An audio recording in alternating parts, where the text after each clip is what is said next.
Hey guys, how are you guys doing today? We're back with some more Blade and Soul, and this time we're going to be doing Gloomdross Incursion. Now this dungeon right here is really easy if you know what you're doing, but if you don't, then it can be hard. The only hard thing about this dungeon is the last boss, and yes, this is the first time that I'm doing a dungeon tutorial. Now I'm gonna be doing throughout most of these the 6-man versions of it, and then I will be doing the 4-man versions of this. 4-man versions of dungeons and Blade and Soul is basically the hard mode, so you gotta be prepared for that. And I do have to do a little bit more playing around in 4-man to actually get good at it. Yes, I have to get good, guys. I have to get good because I'm totally a noob at doing 4-man dungeons. I have no clue. Okay, sometimes I do have a clue, but most of the time not really.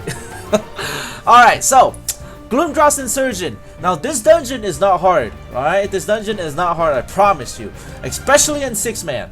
If it's on 6-man, it is extremely easy for the first 2 parts. The second part of the dungeon can be a little bit harder, but I promise you it is not that difficult and it is super easy to understand. Now what I just killed there is one of those big yellow demons. Now those things will spawn pretty frequently if you're taking way too long to kill or to get the orb up, and you are just, you know, having the time of your life. But if you're going pretty fast, they should only spawn 2. 2 is the maximum that I have seen on a really good group and on a really good run, but that's about it. But if you know you're terrible at it, and there you go, there's the second one. I killed the first one already, but there's the second one right there. You should be fine, shouldn't be too hard, and that's it for the first orb. So that's the first defending point that you gotta go to, defend it, you know, kill all the mobs. Now I do recommend you guys just defend 1 point. Now why just 1 point, especially if you're melee? Now this tutorial is gonna be mainly focused on melee because, you know, melee is a little bit harder. And you know, range is just, you know, I can go anywhere and I'm gonna blast everybody apart. But melee, you gotta get up close, you gotta destroy their faces. But the first one wasn't too hard. I just focused on 1 lane, and that's all I did. All I did was defend that 1 lane, and everybody just you know, did their part, and it was nice and dandy. Now the real part here starts at the second defending point. The second defending point have a little bit more mobs, and well, I don't know if it's a little bit more mobs. I don't really count the mobs, but it seemed like there's a little bit more mobs, and there's another boss that spawns. So do you guys see these little things that just spawn? Yeah, right there, boom, right there.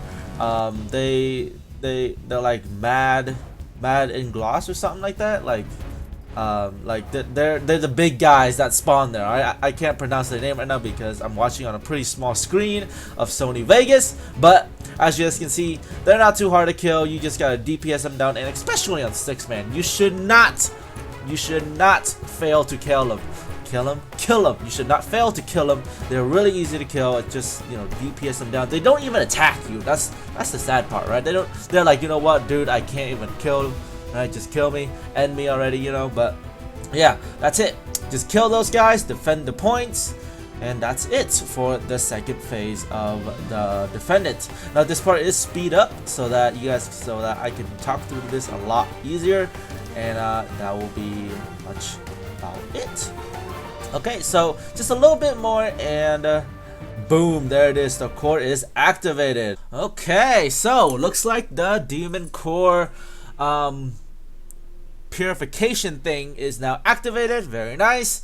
And now we're gonna head to the boss. Now the boss mainly consists of just killing him and doing a lot of damage, but there are very key points that you need to know to actually kill this man, because he is not an easy boss if you do not know what the hell you're doing. Now the first part I'm gonna show you is that I'm gonna fail, and that all the mistakes that you could made while doing this, so that I'm gonna point out all the mistakes that I did, so that the second time that we actually did this, we actually pass it, and all the keyframes of the little mistakes that we make do come into play. Alright, so somebody's gonna go aggro, and I'm gonna go aggro with them. Alright, so right now. Okay, so I'm gonna pause the frame here, and I'm gonna tell you guys a few things.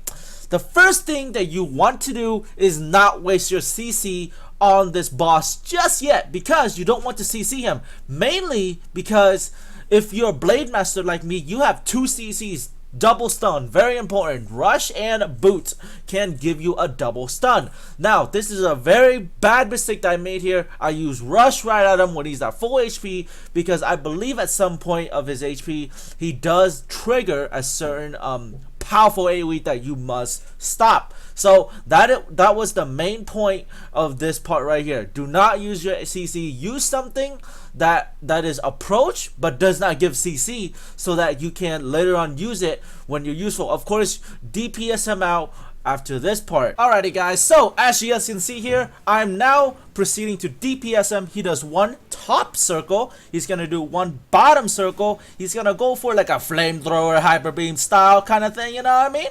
And then he's gonna go and proceed to do another top circle. Now right here guys, right here, this is very important, okay? He's gonna use his seed. There's a message right there that says he's gonna, you know, use his seed. And right there, when he starts to use his massive AoE attack, his red line, you can see the red line on the bottom right here, you need to do a crowd control or a status condition on him. Status condition or a crowd control should do the trick. Now, to clarify, status condition is in knockdown, daze, stun, whatever. Same thing as crowd control, but you need to use a CC, or else he will do a massive damage. But as you guys already know, I failed to do that because I wasted rush, and now I do not have anything to CC him. So as you guys know already, I failed, and now he's gonna do his massive AoE attack. As you guys can see, I lost over half of my health doing that. Holy crap, I barely survived. And after he does his massive AoE, he is gonna jump to the farthest person that's in the party. So any ranged character, they have to dodge that attack. They're gonna jump to it, and it's just basically, you know, he's gonna jump to it and do damage to him. But I have main aggro still, so he's gonna still attack me, while he, you know, the ranged characters can just, you know, DPS him down. But also another thing, this is very important. If he is also in the seed where the orange, or no, not orange, where the purple area effect is in, that you guys are seeing right now, if he's still in that area, you guys, he can still absorb him. Alright, so right here we actually CC'd him correctly, and he's now gonna jump. Unfortunately, the person who got marked is way over there, and now he's gonna die, and we are gonna reset because, you know, the ranged person that got marked is, you know, just chilling over there. Now, how do you know if you're marked? If you're marked, you will have purple energy circles on your side of your character, and that is how you know you are marked. And also, like this, the game will have a very good way of, you know, telling you how you're marked. And also, now we're just doing dumb stuff, and we're just you know, trying to kill him, but it's not gonna work.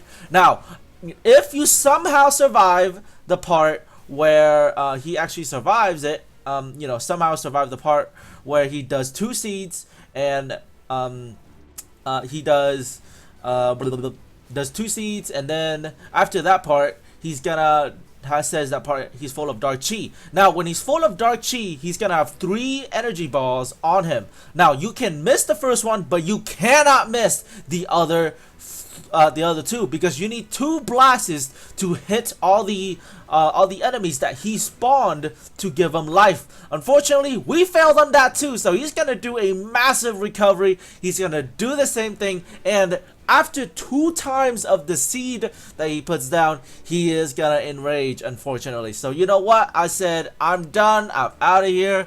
Let's get the correct run this time. Okay, guys, so this time we're gonna get it right, and I promise you we actually got it right. So, at the start of the boss, I did not use rush. I just slowly came up to him, and I just started to DPS. Now this part, super easy. Just avoid his attacks. All of his normal frontal attacks are yellow or orange, so you can block them or just evade them all in general.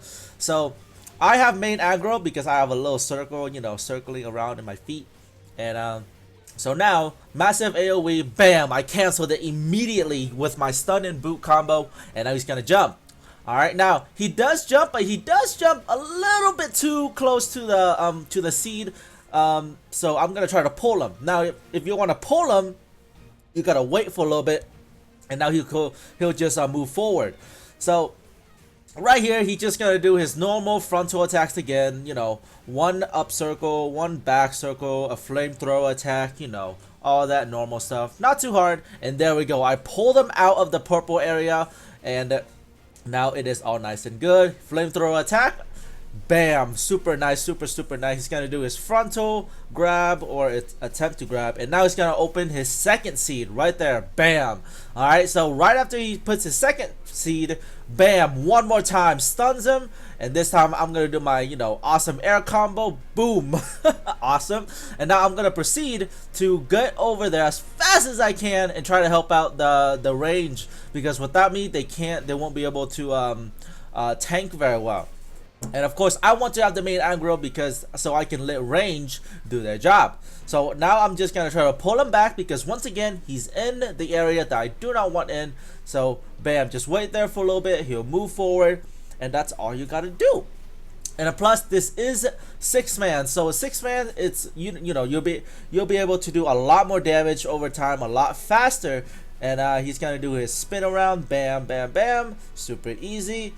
And that's it. Now he's gonna say that he has full of dark chi, and now once he say he's full of dark chi, all you gotta do is what's it called? Is point the direction towards the you know, the add-ons that he did.